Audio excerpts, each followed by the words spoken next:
20-25-30 minute में कोशिश करेंगे कि आपको कुछ ऐसी बातें बता पाए जो कुछ विशेष नहीं, बस हमारा एक जर्नी है।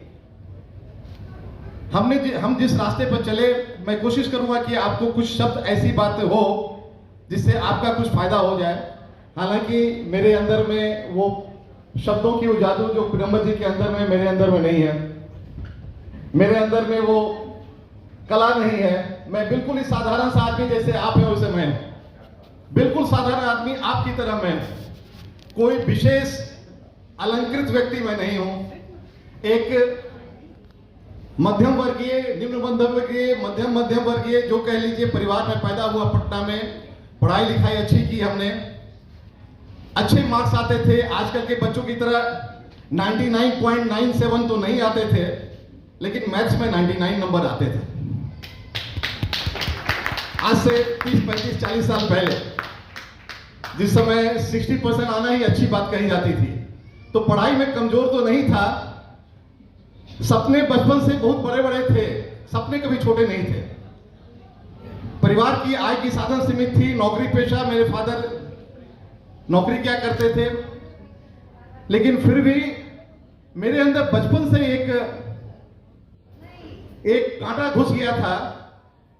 कोई व्यक्ति बुरा नहीं मानेंगे, लेकिन मेरे अंदर एक कांटा घुस गया था कि कहीं भी क्लर्क की नौकरी नहीं पकड़ेंगे। मैं फिर से हाथ जोड़ के विनम्र निवेदन करता हूं, कोई व्यक्ति बुरा नहीं मानेंगे, नौकरी कोई खराब नहीं होती है, नौकरी सभी अच्छी होती है, लेकिन एक कांटा घुस गया था तो घुस गया था। तो उसको पूरा करने के लिए मैं 19-20 साल में ही ग्रेजुएशन करते करते मैंने एमआर की जॉब पकड़ ली। अब बहुत से लोग कहेंगे भैया उससे अच्छा तो कहीं क्लर्क ही था, है ना, लेकिन वो अलग बात है। बहुत सारे जॉब हुए, बैंक में क्लर्क की जॉब हुई।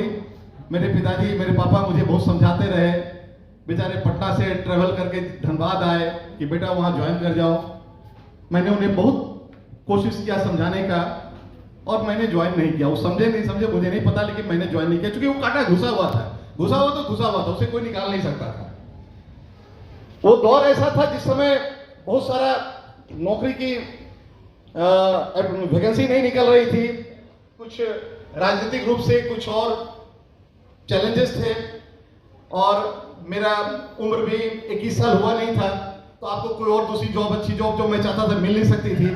तो मैं 3-3.5-4 साल मैंने लुपिन और ग्लैक्सो में मैंने एमआर का जॉब किया, और वो जो भी मैंने बखूबी किया, ऑल ओवर इंडिया में मैं टॉप 7 एमआर में पहुंच गया, और मेरी वहां प्रमोशन एरिया मैनेजर में हो गई, लेकिन मैंने ज्वाइन नहीं किया।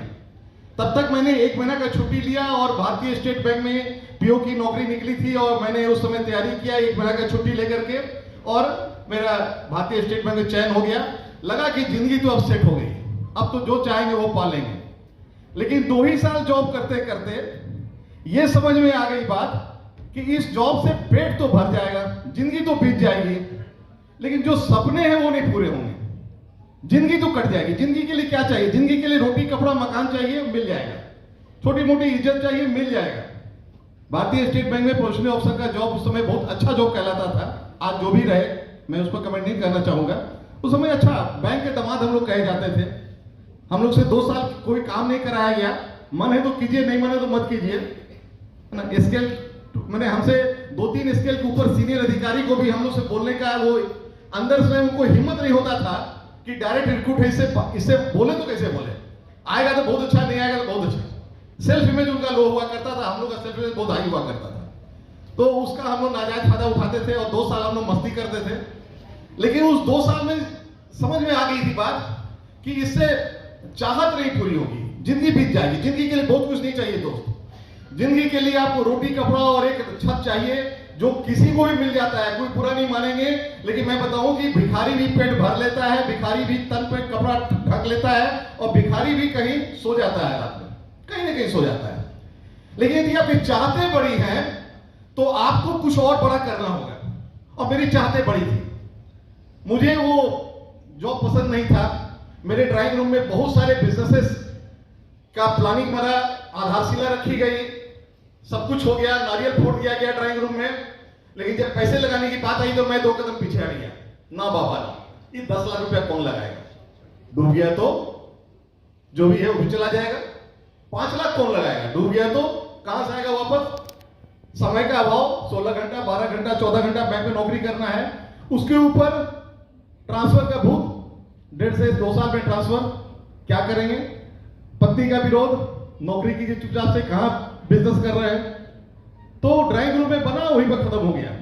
और यही सब करते करते एमवे 2-3 बार मेरे पास आया, लेकिन मुझे समझ में नहीं आया, क्योंकि जो व्यक्ति मुझे लाए थे, एमवे दिए थे मेरे सामने में, प्रपोजल लाए थे, या तो उनका अप्रोच पसंद नहीं आया, या तो मुझे विश्वास नहीं हुआ कि एमवे भी कुछ हो सकता है। तभी मैंने किसी अपने एक मित्र को सुना कि वो एमवे में ज्वाइन कर गया है, मुझे लगा कि फंस गया, पहला रिएक्शन फंस गया। फिर दूसरी बार ये बात समझ में सुनने में आया कि वो 5,000 का इनकम करता है। फिर मैं हंसा, साबुन बेच के 5,000 रुपया कैसे कमाता होगा? फिर मैं सोचा, साबुन बेच के 5,000 कमाने का मतलब है कि 50 पैसा का मार्जिन होगा साबुन में, आज से 18-19 साल पहले। तो 5,000 का इनकम का मतलब कि 10,000 पीस साबुन बेचता होगा। 10,000 पीस साबुन बेचने का मतलब है कि 300 पीस पर दिन बेचता होगा। तो जो बैंकर पूरी फुल टाइम बैंक में जॉब करता है, वो कैसे 300 पीस बेच सकता है? कोई डॉक्टर जो पूरा दिन क्लिनिक में बैठता है, वो कैसे 300 पीस बेच सकता है? वो इलेक्ट्रिशियन बेचता होगा घूम घूम करके डोर टू डोर, ये कैसे बेच सकता है? इसका मतलब कुछ है इसके अंदर में।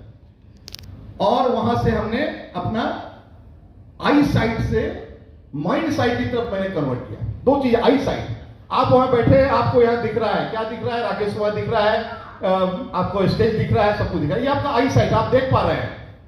कुछ लोग का माइंड साइट होगा जो मॉरिशस में होंगे, जिस समय मॉरिशस चल रहा था पिक्चर।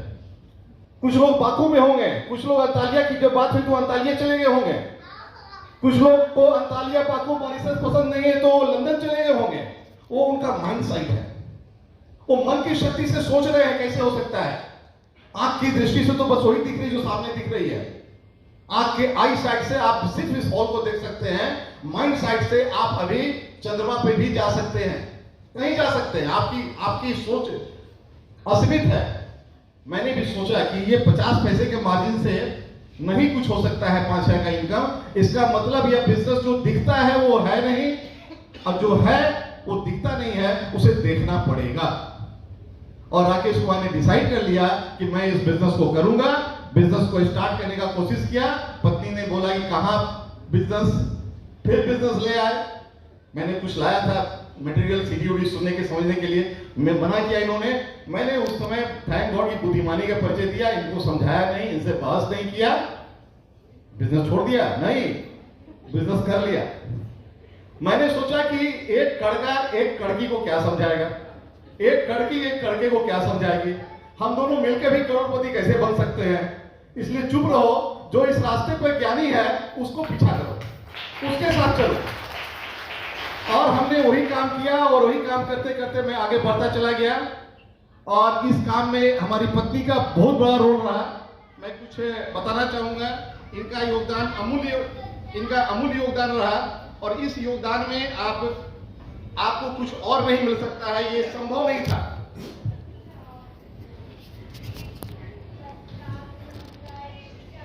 मैंने पहले बोला कि हमें वो शक्ति नहीं है, इसलिए मुझे नकल करना पड़ेगा, लेकिन नकल करके कोई भी आगे बढ़ सकता है, ठीक है। तो इनका योगदान के बारे में मैं बोलूं, मैं 4 लाइन बोलना चाहूंगा जो इन्हीं के बारे में है। अपने सपने तुम स्वयं चुनो और बुन लो विश्वास की डोरी से, तुम विजय गर्जना के नायक, तुम्हें क्या करना है लोरी से। हमारी पत्नी ने ये लोरी की बातें या छोटी मोटी आनंद की बातें, इन सबको ठुकराकर मेरे साथ कदम से कदम मिलाकर इस बिजनेस में पिछले 18-19 वर्षों में इन्होंने जो अपने को चेंजेस किया, जो चैलेंजेस को इन्होंने फेस किया, जो इन्होंने ओवरकम किया, मैं उसके लिए तहे दिल से इनका शुक्रिया अदा करता हूं। और मैं अब माइक उन्हें देता हूं, आप उनसे कुछ शब्द सुने, फिर मैं आगे आपसे बात करूंगा। तो over to diamond going crown Mrs सीमा।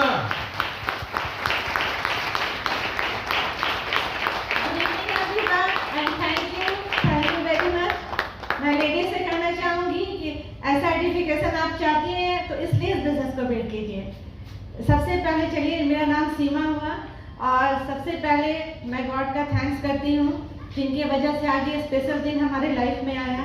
फिर मैं अपने पेरेंट्स, अपने इन लॉज, अपने बच्चों, सबका थैंक्स करती हूँ जिनकी ब्लेसिंग रही हमारे ड्रीम्स को पूरा करने में, सबने बहुत सपोर्ट दिया है। फिर मैं सारे यहाँ पे ऑफिसर्स का धन्यवाद करती हूँ जिन्होंने बहुत सहयोग दिया हमारे बिजनेस के सफ़र को पूरा करने में। फिर मैं अपने सारे अपलाइन का थैंक्स करती हूँ जो हमें बिजनेस में लेके आए या जिन्होंने हमें समय समय पर गाइड किया।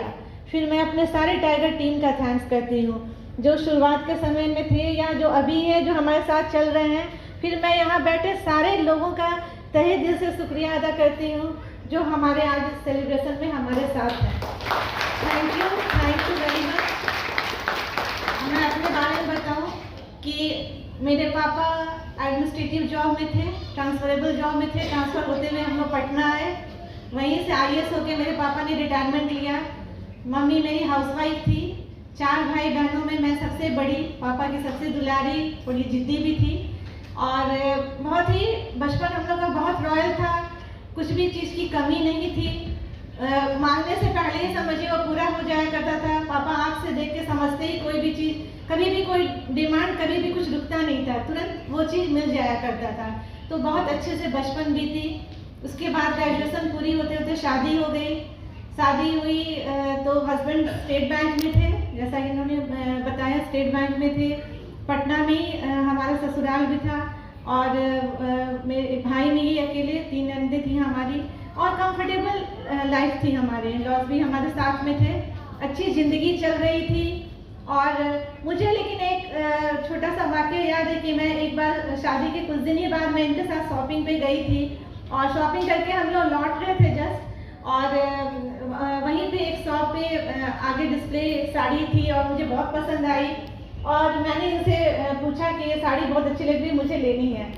साड़ी तो हम लोग ले लिए, लेकिन इन्होंने पूछा कि क्या प्लान की थी, इसके लिए प्लान करके आई थी। तो मुझे कुछ अजीब सा लगा कि साड़ी के लिए भी प्लान करना होता है क्या।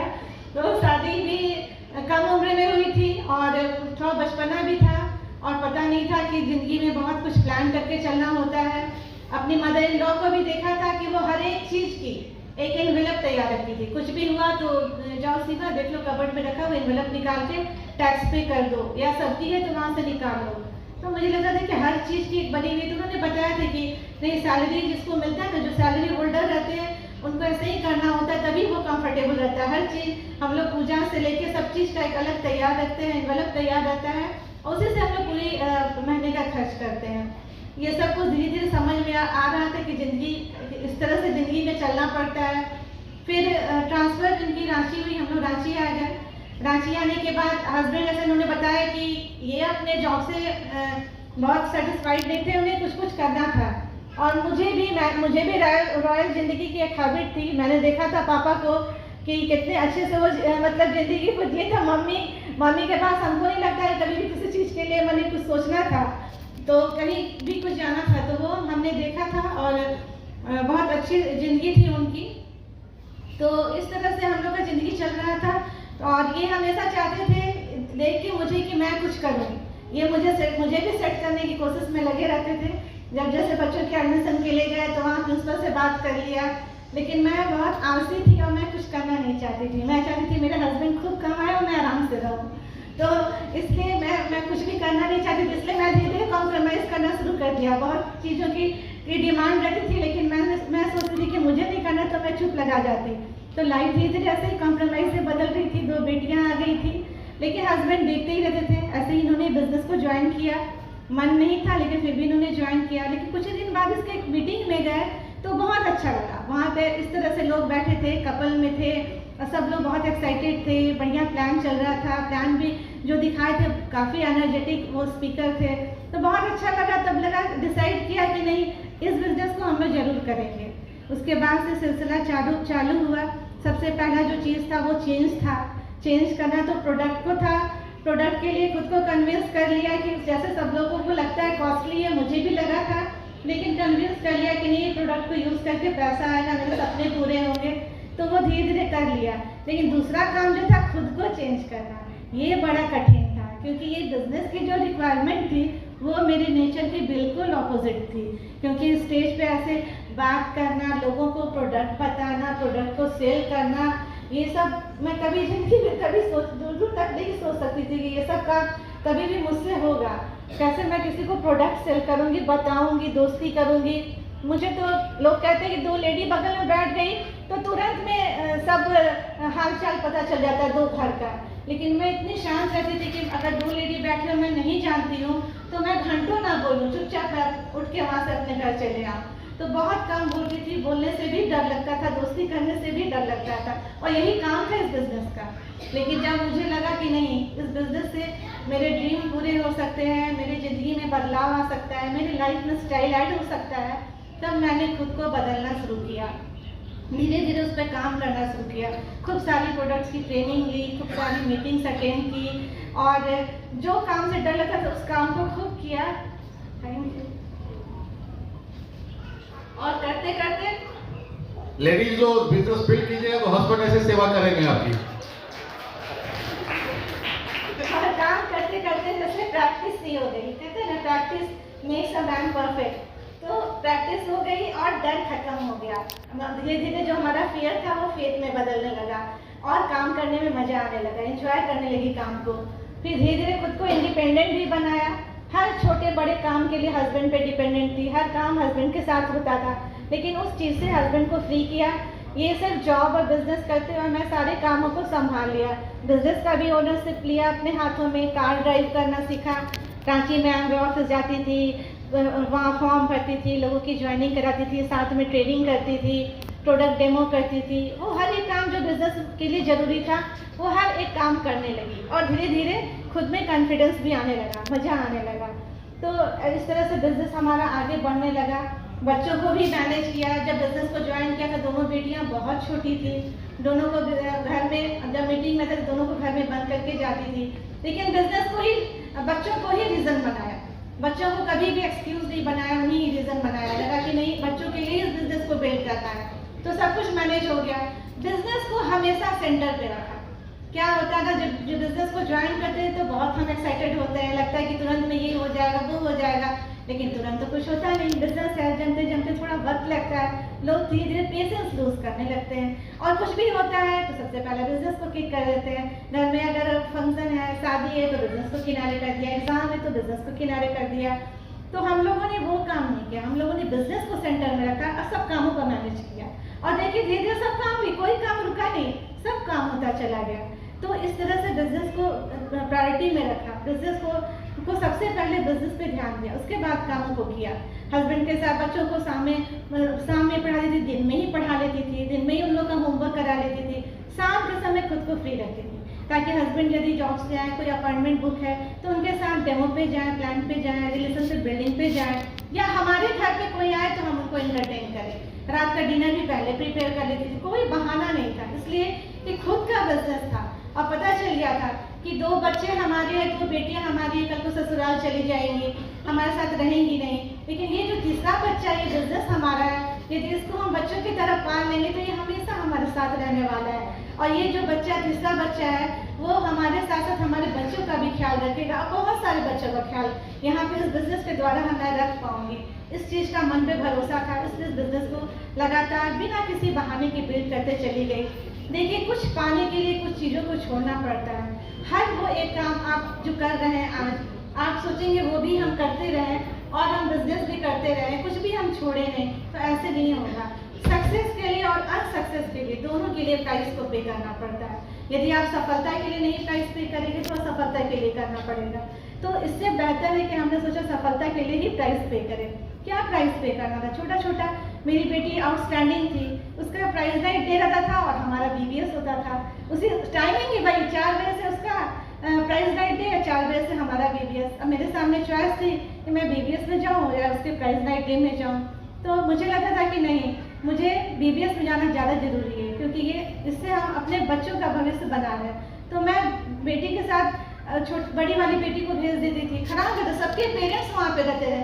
पेरेंट्स तो इवन पेरेंट्स मीटिंग में नहीं सोचते हैं, और प्राइज नाइट डे बच्चों के लिए कितना बड़ा वो सेलिब्रेशन है, लेकिन उसमें नहीं जाती थी। बच्चे वहाँ पे जाके करके चले आते थे, मुझे बुरा लगता था, लेकिन मैं BBS अटेंड करती थी। भाई की शादी थी, बहन का बहुत अरमान होता है कि एक सप्ताह जाके रहे, एंजॉय करे, लेकिन हमारा प्लेटिनम क्वालिफिकेशन मैं नहीं गई, एक दिन के लिए भागते दौड़ते गई और जाके चली आई। इस तरह से बेटी का बर्थडे रहता था समर में, छोटी वाली बेटी का। हर उसके बर्थडे में समर कॉन्फ्रेंस उसी डेट में। मेरे सामने था चॉइस था कि मैं न जाऊँ, लेकिन मैं हमेशा जाती थी, केक मंगा के रख देती, दोनों बेटी मिलकर काटती, हम समर कॉन्फ्रेंस अटेंड करती। तो इसका रिवॉर्ड मिला। आज बड़ी वाली बेटी इस बिजनेस से फाउंडर्स प्लेटिनम में हमारे साथ हर एक फॉरेन ट्रिप में साथ रहती है। छोटी वाली बेटी की भी लाइफ में स्टाइल ऐड हो गया, वो हर एक चीज़ जो वो चाहती है वो करती है, किसी चीज़ के लिए भी उसको सोचना नहीं है। तो ये सिक्योरिटी बिजनेस को करके हम लोगों ने किया। देखिए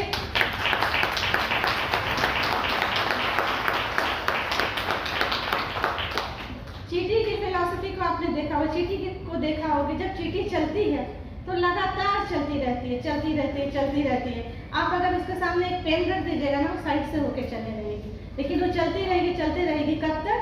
जब तक आप उसको मार न डालें। वो कभी क्विट नहीं करती, चलती रहती है। उसका दूर का देखिए विजन, वो समर में निकलती है, विंटर के लिए काम करती है। वो हमेशा उसका फोकस रहता है कि विंटर में, ठंडा में हमको ना निकलना पड़े, और हम पहले से ही उसके लिए खाने का इंतजाम कर लें। और कब तक? जब तक वो कर सकती है, तब तक वो जी भर के वो काम करती है उस चीज़ के लिए। माइंड उसका हमेशा पॉजिटिव रहता है। वो हमेशा चाहती है विंटर के बाद फिर समर आएगा, फिर हम लोग बाहर निकलेंगे। कभी भी क्विट नहीं करती है। इस चीज़ को हम लोगों ने भी सीखा कि कभी बिजनेस को क्विट नहीं करना है, चलते रहना है। देरी हुआ, थोड़ा लेट हुआ, लेकिन फिर भी हमने रेस कंप्लीट किया। छोड़ना नहीं है, करते रहना है। जो इस बिजनेस को छोड़ा नहीं है वो सब कोई सफल हुआ है, आगे पीछे, लेकिन हर कोई सफल हुआ है। इस चीज़ को हम लोगों ने ध्यान में रखा। फिर डिलेड ग्रेटिफिकेशन पर भी ध्यान रखा। हम लोग बहुत गर्मी जमशेदपुर में थी जब हम लोग आए थे, और फटाफट सबके घर में एसी लग रहा था। इनके पास भी पैसा था, हम लोग एसी लगवा सकते थे, लेकिन हम लोगों ने गोल लिया था कि हम लोग प्लैटिनम जाएंगे तब हम लोग एसी लगवाएंगे। तो हम लोग उस गर्मी में काम नहीं बिजनेस बिल्ड कीजिएगा ना, तो सिर्फ आपको पानी पिलाना पड़ेगा परिवार को, अदरवाइज हस्बैंड पानी पिलाता रहेगा। तो हम लोगों ने गोल ले रखा था कि नहीं, बिना प्लैटिनम जाए हम लोग एसी नहीं लगवाएंगे। तो हम लोग काम करते रहते, गर्मी में ही काम करते, रात में भी काम करते। सब लोग एसी में घर में बैठे हैं, सो रहे हैं, लेकिन हम लोग दो कोई निकल के बाहर रोड पे काम कर रहे हैं। तो भगवान ने रिवॉर्ड दिया, प्लैटिनम से अचीव हुआ, हम लोगों ने सारे रूम में एसी लगवाया। तो इस तरह से कुछ लक्ष्य के लिए कुछ टारगेट भी बनाना पड़ता है, कुछ टारगेट फिक्स करना पड़ता है, तभी आप किसी चीज़ को पूरा कर सकते हैं। हम लोगों ने भी कमिटमेंट लिया। पहला स्टेज जो होता है वो कमिटमेंट लेना होता है, उसको अनाउंस करना पड़ता है। जैसे कि हम लोगों ने कमिटमेंट लिया था कि हम लोग प्लैटिनम जाएंगे तो एसी लगवाएंगे। तब दूसरा सी आता है करेज। तब आपको क्या लगता है? आपको डर लगता है कि अब हमने बोल तो दिया है, लेकिन हमको करना होगा। आपको हिम्मत जुगाड़ करना पड़ता है कि नहीं, अब हमें करना है। तब जाके फिर तीसरा सी आता है, वो है क्रिएटिविटी। आप आइडियाज लाते हैं, सोचते हैं कि वो कैसे करना है इस काम को। तब फिर जाके चौथा सी आता है, वो है कैपेबिलिटी। तब आपको लगता है धीरे धीरे कि जब आप मेहनत कर रहे हैं, हार्डवर्क कर रहे हैं, नए आइडियाज ला रहे हैं, सोच रहे हैं कि नहीं हम कर सकते हैं, हो जाएगा। तब फिर आपको जाके पांचवा सी आता है, वो है कॉन्फिडेंस। तब आप में आ जाता है कॉन्फिडेंस, नहीं हम कर सकते हैं, ये काम हमसे हो जाएगा, हम कर सकते हैं। उसके बाद जो होता है छठा सी, वो बहुत इम्पॉर्टेंट है, वो है कंटिन्यूटी। कंटिन्यू करना पड़ता है। आप एक बार 10,000 PV चले गए, आपको बाधा आया, आपने अनाउंस किया, कमिट किया, बाधा आया, आपने हिम्मत किया, डर को भगाया, काम किया, अचीव किया, कॉन्फिडेंस आया, फिर क्या होता है? आराम हो जाता है। ब्रेक नहीं लगाना है, क्योंकि कहते हैं ना कि ठहरा हुआ पानी सड़ जाता है, रुका हुआ आदमी धीरे धीरे डिग्रोथ में जाने लगता है। रुकना नहीं है, रुकेंगे तो फिर क्या होगा? कंटिन्यू नहीं करेंगे तो फिर क्या होगा? नीचे से शुरू होगा। कंटिन्यू नहीं करेंगे तो फिर जो आपका कॉन्फिडेंस लूज होगा, फिर आपका कॉन्फिडेंस लूज होने लगेगा, कैपेबिलिटी आपको लगेगा आप नहीं कर सकते हैं, फिर आपका क्रिएटिविटी जो था वो खत्म होने लगेगा, करेज आपका, हिम्मत टूटने लगेगा, और आपका कमिटमेंट छूटने लगेगा। इसलिए कंटिन्यू करना है, कभी भी छोड़ना नहीं। ये बहुत अच्छा बिजनेस है, क्योंकि मैंने अपने पापा की रॉयल जिंदगी को देखी थी, लेकिन वहाँ पीसेस ऑफ माइंड थे। मुझे याद है कि हम लोग पापा के साथ मूवी देखने जाते थे, तो मूवी हॉल में एंटर करने से पहले मैनेजर पूरा रोड खाली करवाता था। फिर जब हम लोग जैसे हॉल में एंट्री लिए, उसके बाद मूवी स्टार्ट होती थी। जब तक लोग कितना भी हल्ला मचा रहे, मूवी ऑन नहीं हो सकती थी। बॉक्सेस मिलते थे, बॉक्स में जाते ही हम लोग बच्चे थे, इंतजार करते थे, तुरंत हम लोग के लिए कोका कोला, फैंटा, समोसा आ गया, तुरंत हम लोग के लिए नाश्ता पानी। वैसे हम लोग तब हम लोग पिक्चर हॉल में मूवी स्टार्ट होती थी, हम एंजॉय करते थे। फ्लैग होस्टिंग, प्राइज डिस्ट्रीब्यूट करना, मम्मी महिला समिति के मेंबर थी, तो बहुत रॉयल जिंदगी हमने देखा था। लेकिन पापा को कभी भी चैन से परिवार के साथ नहीं देखा था बैठते। हमेशा जी मिनिस्टर के पास जाना, वहाँ जाना, कभी भी चैन से नहीं। पैसा था लेकिन पीसेस ऑफ माइंड थे। लेकिन यहाँ पे मैंने देखा कि पैसा के साथ साथ पीस ऑफ माइंड है। यहाँ भी आपको सम्मान मिलता है, आपको स्टेज मिलता है, लोग रिकॉग्नाइज करते हैं और शांति के साथ आप दूसरे को हेल्प करते हुए पैसा बनाते हैं। तो फ्रेंड, बहुत अच्छा ये बिजनेस है। बस कहते हैं ना कि यूं ही नहीं मिलती राही को मंजिल, एक जुनून सा दिल में जगाना होता है। पूछा चिड़िया से कैसे बना आसिया, बोली भरनी पड़ती है उड़ान, तिनका तिनका उठाना पड़ता है। तो हम लोग एक जुनून के साथ इस बिजनेस को कीजिएगा तो जरूर सफलता मिलेगी, जरूर मिलेगी सफलता। जब हम लोग जैसे सिंपल कपल इस बिजनेस को बिल्ड कर सकते हैं तो आप सभी कर सकते हैं। Thank you, God bless you, God bless.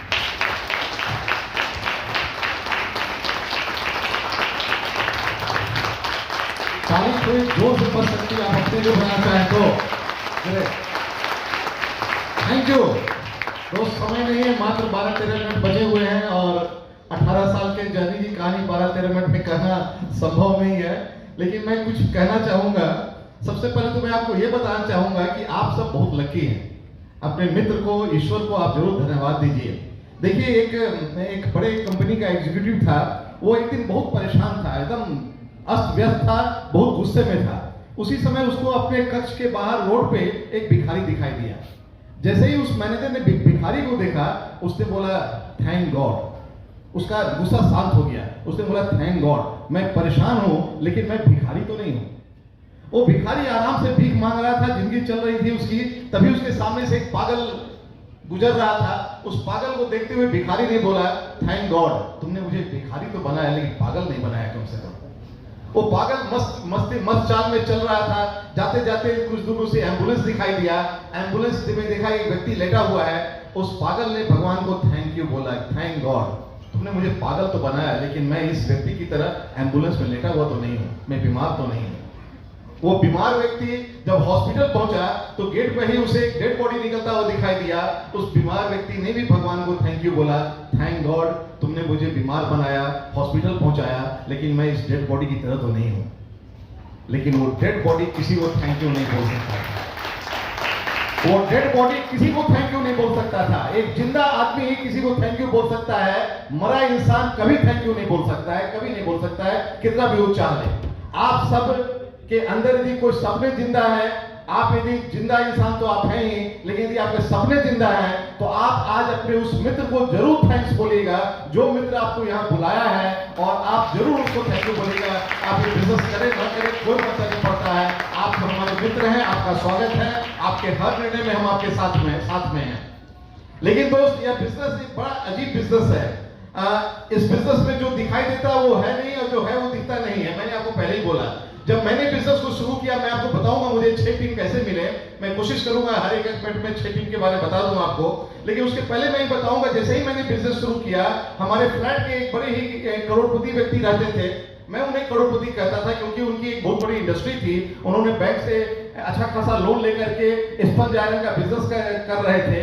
और जब उन्हें सुनाई दिया कि मैं एमवे बिजनेस को बिल्ड कर रहा हूं, तो एक दिन रात में लिफ्ट पे हमें 11:30 बजे वो मिल गए और बोले राकेश जी तुरंत सोइएगा तो नहीं? हम कहे नहीं बिल्कुल नहीं, अभी 1 घंटा है। बोले ठीक है, मैं आता हूं आपके घर में। वो व्यक्ति कभी मेरे घर नहीं आए थे। मैं बैंकर था, वो करोड़पति थे, उनका लोन पंजाब नेशनल बैंक से था, मैं स्टेट बैंक में था, क्यों आएंगे मेरे यहाँ? लेकिन उस दिन वो 11:30 पौने 12 रात मेरे घर आए। कुछ 5 मिनट इधर उधर की बात करते करते बोले राकेश जी सुना आपने एमवे बिजनेस शुरू किया है? हमने कहा हाँ, मेरा भाई का साला भी ज्वाइन किया था, 6 महीना उछला बैठ गया। हम कहा अच्छा ऐसा हुआ? हाँ ऐसा हुआ। ये सब बेकार बिजनेस है राकेश जी, सब गरीबों का बिजनेस है। वो किट उठा करके यहाँ से वहां दौड़ते भागते चलो, सामान बेचते चलो, लोग को बोलते चलो, ये सब बेकार धंधा है। आप इतने अच्छे मैनेजर हैं, आप आगे बढ़िए बैंक में। बड़ा अच्छा अजीब बात है भाई, ये व्यक्ति हमको क्यों मोटिवेट कर रहा है बैंक में आगे बढ़ने के लिए? इसका क्या इंटरेस्ट है जो आज तक हम मेरे पास नहीं आया था? मैंने बोला कोई बात नहीं, बहुत अच्छा है। मैंने उनसे बात करते करते मैंने बोला कि अच्छा आप कितना दिन से स्पंज आयरन का फैक्ट्री लगाए हुए हैं? बोले हो गया 18-19 महीना हो गया, हमने प्रोडक्शन में आ गया, अभी ट्रायल रन शुरू हुआ है। हम गए तो कितना लोन लगाया आपने? तो बैंक से लिया है करीब 40 लाख 50 लाख रुपया बैंक का है आपने अपना, तो अपना कच्चा पक्का सब मिला करके 20 लाख लग गया है। बहुत अच्छा। तो अभी तो 1 करोड़ रुपया पर मंथ आ रहा होगा ट्रायल रन में। अरे कहां आता है, नहीं अभी कहां, हम कब तक आने लगेगा? तो अभी तो कुछ दिन चलेगा, उसके बाद नो प्रॉफिट नो लॉस में आएगा, फिर पैसा कमाएंगे। हमने जब सोचिए बहुत, 60 लाख रुपया आपने पूंजी लगा दिया बैंक से और घर से कच्चा पक्का सब मिला करके 18 महीने हो गए और आपको अभी 1 करोड़ रुपया पर मंथ नहीं आ रहा है, अगले 12 महीना भी आने की उम्मीद नहीं है और आप तैयार हैं उसके बाद 36 महीने के बाद पैसा कमाने के लिए। हमने तो मात्र 4400 रुपया लगाया है, मात्र 4400 रुपया लगाया है। कम से कम 44 महीने तो इंतजार करें। अपने भाई के सालों को बोलिए कि कम से कम 44 महीने तो बंदा काम करता। पहले ही दिन क्यों छोड़ दिया? 10 आदमी ना बोल दिया तो क्यों छोड़ दिया? वो 10 आदमी से पूछ के ज्वाइन किए थे क्या? हम अपने सपने के लिए ज्वाइन किए थे ना, दूसरे से सपने के ज्वाइन नहीं करते हैं, अपने लिए ज्वाइन करते हैं। मान लीजिए कोई गांव है, उस गांव में 100 घर है और बिजली नहीं है। अचानक कोई आपके जैसा कोई तेज तर्रार बंदा निकला और वो चला गया शहर में और वहां से एक लैंप खरीद के ले आया, चकाचक लाइट खरीद के ले आया, उसका घर रोशनी हो गया। अब बाकी 99 घरों में क्या रिएक्शन होगा? क्या वो खुशी मनाएंगे कि उनके पेट में दर्द होगा? आप बताइए, दर्द होगा ना? अब दर्द होगा तो दर्द निवारण के लिए क्या उपाय है? 2 उपाय है। वो भी तेज बने, वो भी शहर जाए, वो भी लैंप खरीद के लाए 99 आदमी। और दूसरा उपाय क्या है? उस एक बंदे का आसान काम क्या है? उसका फोड़ दो, वो भी अंधेरा हम भी अंधेरा। तो मैं समझ गया ये बंदा मेरा फोड़ने आए हैं, है ना? ये सज्जन सिर्फ मेरा फोड़ने आए हैं, कुछ नहीं। लोग आपको हतोत्साहित करेंगे, कुछ भी करने चाहिए, लोग हतोत्साहित करेंगे। आप अपने टैलेंट पे जिंदगी में आगे नहीं बढ़ते हैं, आपको पैशन रखना पड़ता है। हम सब वाकिफ है, सचिन तेंदुलकर 15 साल का लड़का खेलने उतरा, 2 टेस्ट मैच खेला था, तीसरा टेस्ट मैच में ड्रॉप हो गया था, चौथा टेस्ट मैच खेलने उतरा, 4 विकेट पर 22 रन था, पाकिस्तान के साथ मैच हो रहा था। उधर इमरान खान और वसीम अकरम क्या क्या तेज तर्रार बॉलर, ये 15 साल का बच्चा, उधर सिद्धू था नॉन स्ट्राइकर रन पे। सिद्धू ने कहा तो मैंने तो सोचा कि बच्चा गया, पहली बॉल आई जूम करके निकल गई, तेंदुलकर को कुछ समझ में नहीं आया।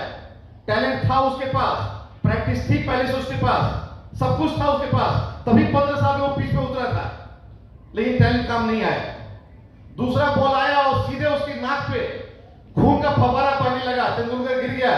स्ट्रेचर आया, फिजियोथेरेपिस्ट आए, उन्होंने उसे दिया, मरहम पट्टी किया और लोग स्ट्रेचर को उठा के ले जा रहे थे। सिद्धू बोलता है मैंने सोचा चलो बच गया, कम से कम चल जाएगा, आराम तो करेगा, नहीं तो यहां तो गया। तब तक तेंदुलकर उठ के बोलता है मैं खेलेगा, मैं खेलेगा। नाक पे पट्टी बंधी हुई है, खून की धारा निकल रही है, तेंदुलकर बोलता है मैं खेलेगा। टैलेंट जो था वो था, एक बॉल में कोई टैलेंट बढ़ नहीं गया था, कोई स्किल बढ़ नहीं गया था, लेकिन उसका पैशन जो है उभर के आया था, बोला मैं खेलेगा। अपोजिशन आपको हमेशा हराने के लिए सोचता है। आप बिजनेस बिल्ड करने चल रहे हैं, सारे लोग आपके अपोजिशन पार्टी हैं, सब लोग चाहेंगे कि आप बिजनेस न करो, आप उसी तरह टिफिन बॉक्स लेकर ऑफिस जाओ, घर आओ, सब लोग यही सोचेंगे। सब लोग विद ड्यू रिस्पेक्ट आपके अपने भी यही बोलेंगे, विद ड्यू रिस्पेक्ट आपके माता पिता, आपके बच्चे, आपके भाई बहन, आपके सबसे क्लोज आदमी भी आपको डिस्करेज करेंगे। क्यों डिस्करेज करेंगे? वो आपके दुश्मन नहीं है, उन्हें जानकारी नहीं है। जो जानकारी मुझे राकेश कुमार को हो गई थी, वो जानकारी किसी और को नहीं थी, इसलिए वो डिस्करेज करेंगे। आपके साथ यही होता है और आपको डिस्करेज किया जाता है। मैं इसी डिस्करेजमेंट के बीच में मैं बिजनेस को बिल्ड कर रहा था। मैं पहले बहुत शाही आदमी था, मुझे किसी से दोस्ती नहीं थी, लेकिन बिजनेस बिल्ड करना था तो मैं दोस्ती करना शुरू कर दिया। और मेरा एक बैचमेट था मेरे साथ ही ब्रांच में, उसकी ट्रांसफर पटना हो गई थी। एक दिन पटना से फोन आया, कैसे हो राकेश? मैंने कहा बहुत अच्छे हैं। बॉस कैसा है? बॉस से सब लोग त्रस्त रहता है, हम और वो दोनों बॉस से त्रस्त है। बॉस कैसा है? बॉस अपने मस्त में, हम लोग अपने में है, छोड़ो जाने दो बॉस को, मैं तो कुछ दिन में रिजाइन कर दूंगा। क्या रिजाइन कर दोगे? स्टेट बैंक का डिप्टी मैनेजर, जिसका मैनेजर में प्रमोशन होने वाला, बोलता है रिजाइन कर दोगे? हाँ, एक ऐसा चीज मिल गया, रिजाइन कर देंगे। क्या बताओ? अभी नहीं, फोन पे नहीं बताएंगे, मिल के बताएंगे। और ऐसा क्यूरियोसिटी जगह कि वो बंदा अगले 2-3 महीने में स्पॉन्सरिंग हुए और उनके साथ एक ह्यूज टीम बनी। आप कैसे स्पॉन्सर करते हैं, आप कैसे कांटेक्ट करते हैं, क्या आपके अंदर में गट्स से आप बात करते हैं या आप निमिया की बात करते हैं, ये डिपेंड करता है आपकी जीत और हार पे। मैंने उन्हें गट्स से बात किया, मैंने बोला मैं तो रिजाइन करने वाला हूं, रिजाइन किया नहीं था, मैं बोला रिजाइन करने वाला हूं, हो गया 10 महीना 12 महीना 18 रिजाइन कर दूंगा। और उन्होंने इतनी बड़ी टीम बिल्ड की कि वो टीम मेरा एक माने स्ट्रॉन्ग पिलर हो गया है। That person is no other than emerald going diamond Mr Neelkant Das and Mrs Sushmita Das. एक जोरदार क्लैपिंग होनी चाहिए, एक जोरदार क्लैपिंग होनी चाहिए। आगे चलते हाल में हम लोग बचपन, हम लोग 30 साल से बैंक में साथी थे, फिर बिजनेस पार्टनर हो गए और अभी हम लोग रिश्ते में बंध गए और हम लोग वो हमारे संधि हो गए और हम लोग दोनों हमारी बेटी के विवाह हो गए संधि। तो ये एक प्रकार रिलेशनशिप आगे बढ़ गया। बहुत बड़ी टीम है कि उसमें किसका नाम लूं किसका नहीं नाम लूं। उस टीम में हमारे डायमंड भी है, मनोज एंड उषा सिंह एक डायमंड उस टीम में निकल गए हैं। अनेक उसमें एमरल्ड फाउंडर्स प्लेटिनम अनगिनत लोग हैं, मैं सबका नाम नहीं ले सकता हूं लेकिन अनगिनत लोग हैं और बहुत ह्यूज टीम है। और आने वाले समय में आप देखेंगे उस टीम से पटपटा के डायमंड निकलेंगे, जैसे मकई पटपटाता है ना, पटपटा के डायमंड निकले, डायमंड हर साल 2-3 डायमंड निकलने वाले हैं, ऐसा आप देखने वाले हैं, आप विटनेस करेंगे। और उसी वो टीम आगे बढ़ रही थी लेकिन वो बिजनेस करते करते ये डिस्करेजमेंट के साथ में मेरा भी ट्रांसफर हो गया। जब से रांची से मैं जमशेदपुर आ गया और जमशेदपुर में मैं किसी को नहीं जानता था, सिर्फ एक व्यक्ति को, और जिस एक व्यक्ति को जानता था वो मेरे अपना ही थे, वो ऑलरेडी बिजनेस में थे, उन्हें मैं बिजनेस में ला नहीं सकता था। तो मैंने सोचा कि बिजनेस कैसे होगा, मैंने कहा होगा। हमेशा आपके पास हार्ड चॉइस है, इजी चॉइस होता है। तेंदुलकर के पास इजी चॉइस था, वो आराम से स्टेशन पर लेट के जा सकता था ना, खून का फव्वारा बह रहा था, कोई कुछ नहीं बोलता, अगले मैच में सिलेक्शन भी हो सकता, हो जाता। लेकिन उसने बोला मैं खेलेगा, हार्ड चॉइस। फिर चोट लगेगी तब मैंने भी हार्ड चॉइस किया, मैं लोगों से दोस्ती करूंगा, चाहे जमशेदपुर हो चाहे कहीं हो, मैं दोस्ती करना शुरू किया। रांची में जब बिजनेस शुरू किया था उसी से मेरा ट्रांसफर एक रूरल ब्रांच में हो गया था। मेरे पास आसान चॉइस था, मैं अपने को बोल देता कि मेरा तो ट्रांसफर रूरल ब्रांच में हो गया, बिजनेस कैसे होगा, बिजनेस नहीं होगा, 15 दिन में रिलीव होने वाला है, चिट्ठी आ गई है, 15 दिन में रिलीव कर दो। मैंने सोचा इस 15 दिन में इस रांची शहर में 15 आदमी को स्पॉन्सर करेंगे, मैं रहूंगा रूरल ब्रांच में, 15 आदमी ग्रो करेंगे, मेरी 15 आदमी से 5 आदमी की टीम तैयार हो जाएगी। और मैं फटाफट उस 15 दिन काम करना शुरू किया और मेरा वो 15 महीना मैं उसी शहर में रह गया। यदि मैं अपने को डाउन कर देता, मैं काम बंद कर देता, तो काम बंद करने की आदत हो जाती और मैं उसी तरह से फिर 15 महीना पार होता, बिजनेस नहीं बिल्ड होता। लेकिन मैंने हार्ड चॉइस किया कि इस 15 दिन को फ्रूटफुल बनाना है, मुझे काम करना है। उसी तरह जमशेदपुर आके मैं लोगों से बातें करने लगा, कहीं भी जाते थे, कहीं भी लिफ्ट में मुस्कुराना है, दोस्ती करना है, फल के वाले पर दोस्ती करना है, वेजिटेबल शॉप पे दोस्ती करना है, डॉक्टर के यहाँ दोस्ती करना है, मेडिसिन शॉप कहीं भी रहे दोस्ती करना है। दोस्ती करते थे तो साइज बात नाम बताते थे, बैंक बताते थे, वो बंदा दोस्ती कर लेता था। जब बिजनेस बनाते थे तो भाग जाता था।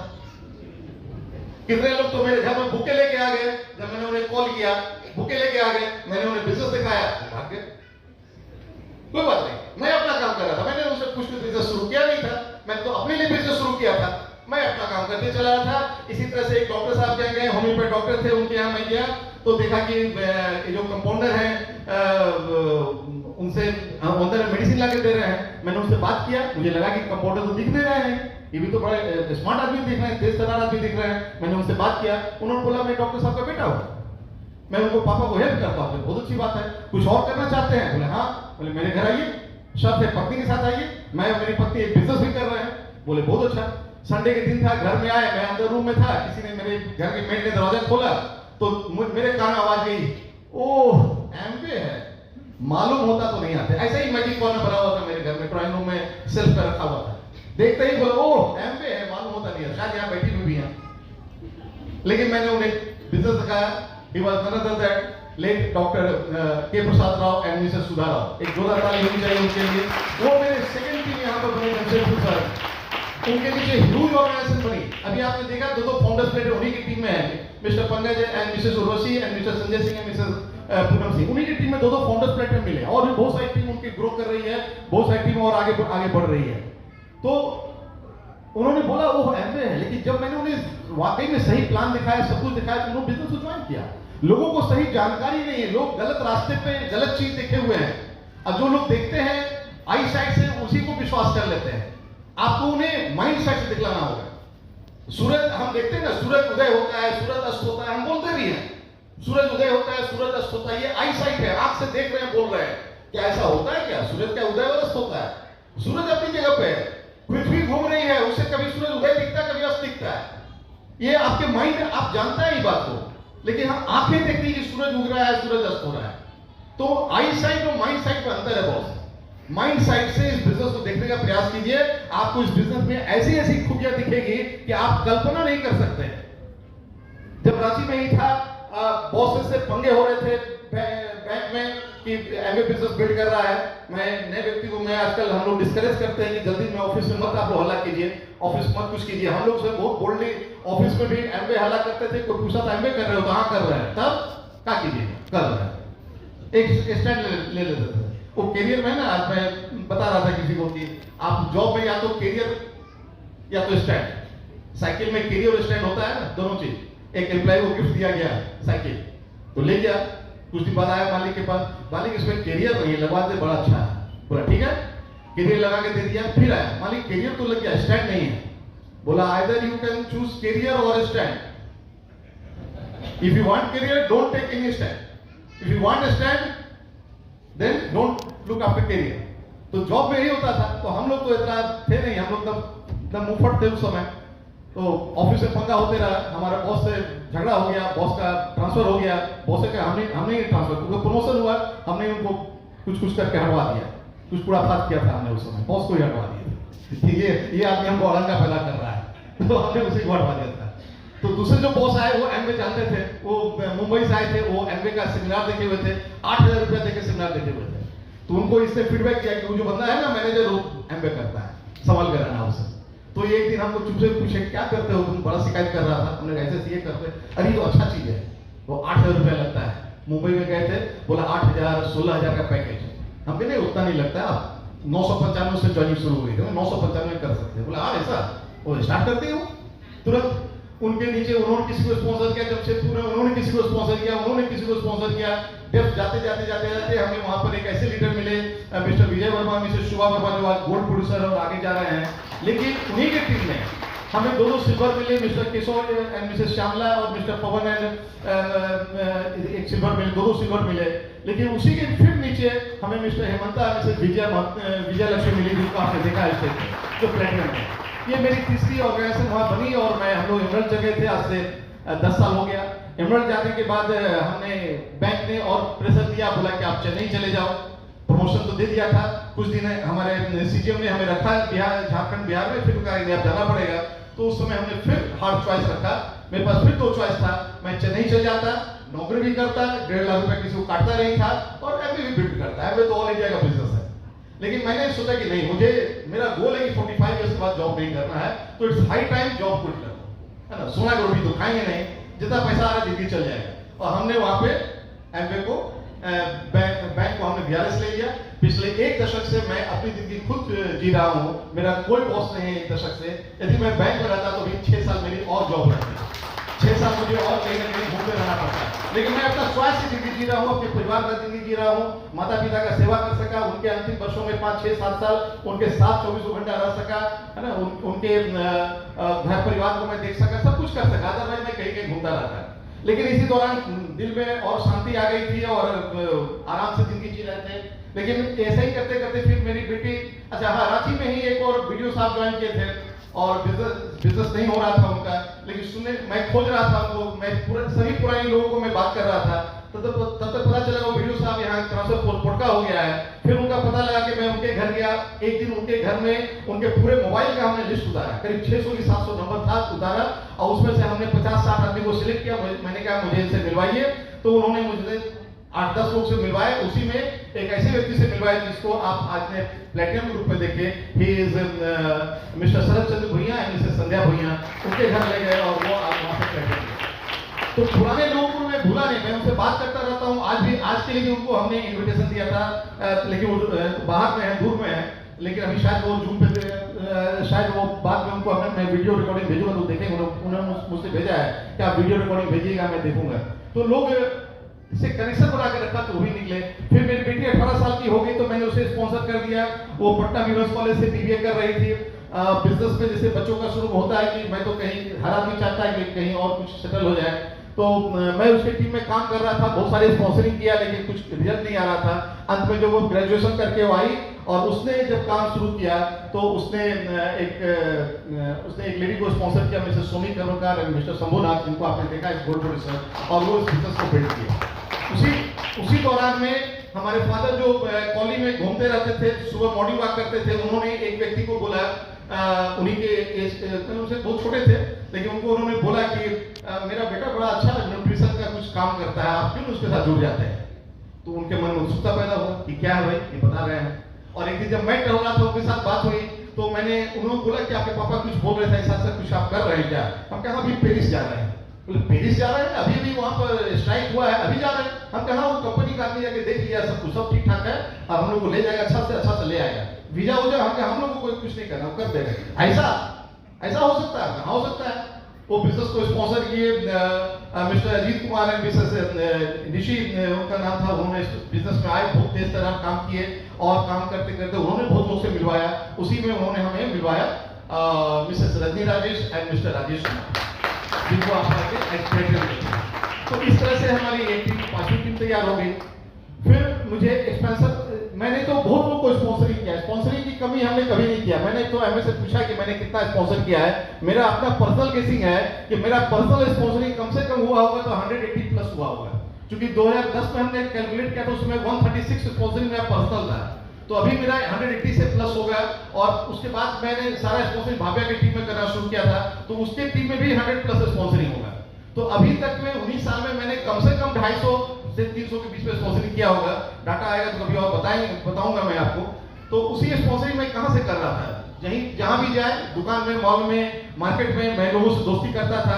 कहीं पर टूलेट का ऐड लगा, मैं फोन लगा के बात करता था।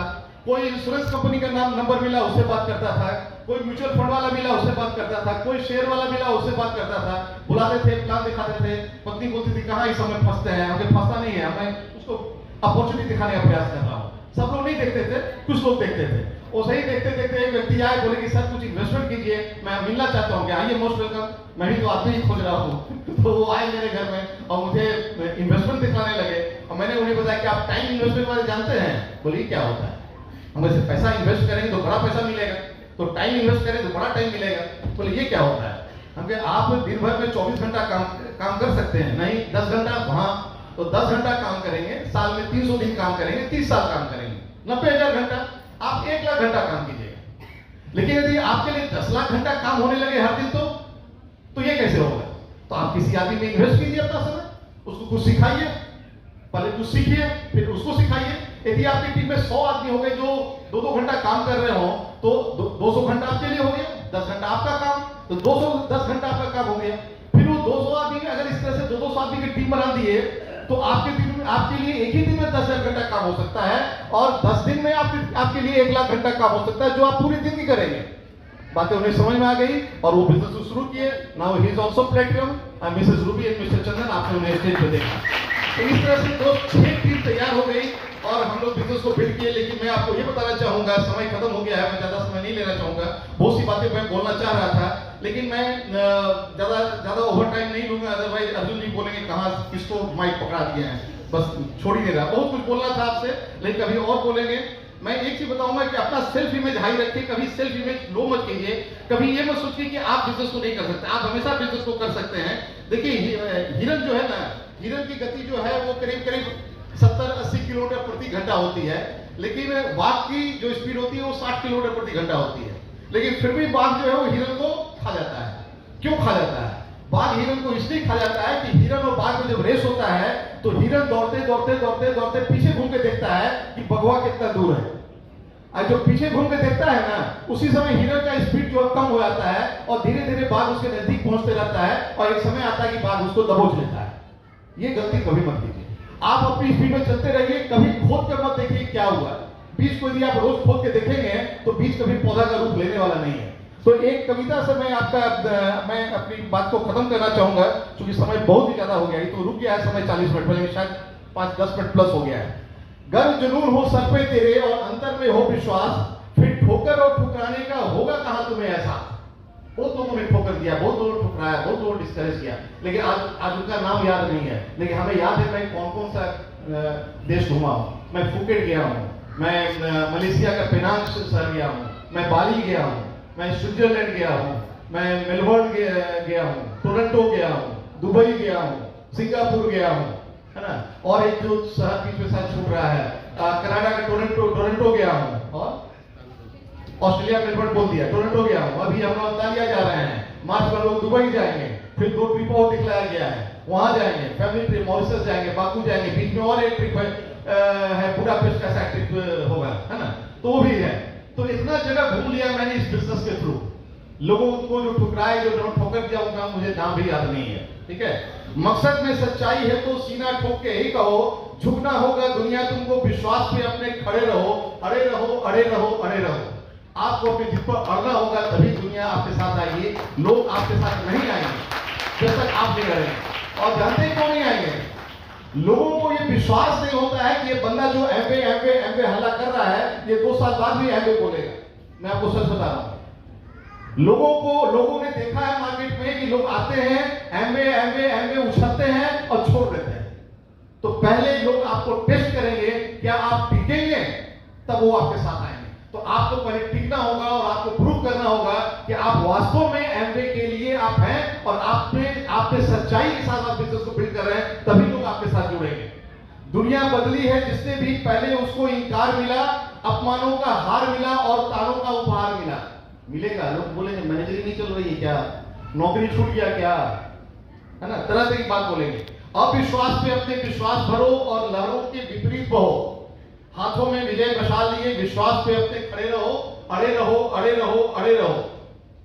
ये इस तरह की बहुत सी पंक्तियां मैंने अपने प्रॉस्पेक्ट के घर से ला करके लिख करके, जब भी मुझे चैलेंजेस आया, मैंने उस लाइन को पढ़ा। जब भी चैलेंज मैंने उस लाइन को पढ़ा और पढ़ के अपने आप में हमने विश्वास पैदा किया। अपने सपने तुम स्वयं चुनो और बुन लो विश्वास की डोरी से, तुम विजय गर्जना की नायक, तुम्हें क्या करना है लोरी से। तुम स्वयं सिद्ध इस जीवन के उन्मुक्त गगन में उड़े चलो, आरंभ आज से नवयुग का, विश्वास पे अपने खड़े रहो, अड़े रहो, अड़े रहो, अड़े रहो। आप और आपकी टीम, यदि आप चाहते हैं कि आप वास्तव में दुनिया में कुछ कर गुजरना है, ईश्वर ने एक ही जिंदगी दिया है, पीछे की जिंदगी आपको याद नहीं, आगे की जिंदगी पता नहीं। इस जिंदगी में यदि आप केवल अपने जिंदगी की जरूरतों भर से संतुष्ट नहीं है, आपके कुछ बड़े अरमान हैं, बड़े चाहत हैं, तो आप वास्तव में खुश नसीब हैं कि आज ऊपर वाले ने किसी न किसी माध्यम से आपको इस हॉल में बिठा दिया, आपको एमवे से रूबरू परिचय करा दिया। अब यह आपका ड्यूटी है इसके बारे में और जानकारी लेकर के आप एक नई दुनिया गढ़ सकते हैं। आपके पीछे लोगों की फौज खड़ी है जो ये चाहते हैं कि आप एक मजबूत निर्णय लीजिए, आप उस पर टिकिए, तब वो आपका हाथ थामेंगे और आप भी एक दिन डायमंड होकर स्टेज पर आइएगा। Thank you and back to the और लास्ट में हो गया, मेरा पार्ट ओवर हो गया। मैं अब कुछ विशेष बात बोलना चाहता हूं, है ना। अब रिकॉर्डिंग अगर हो रहा है बंद कर दीजिए।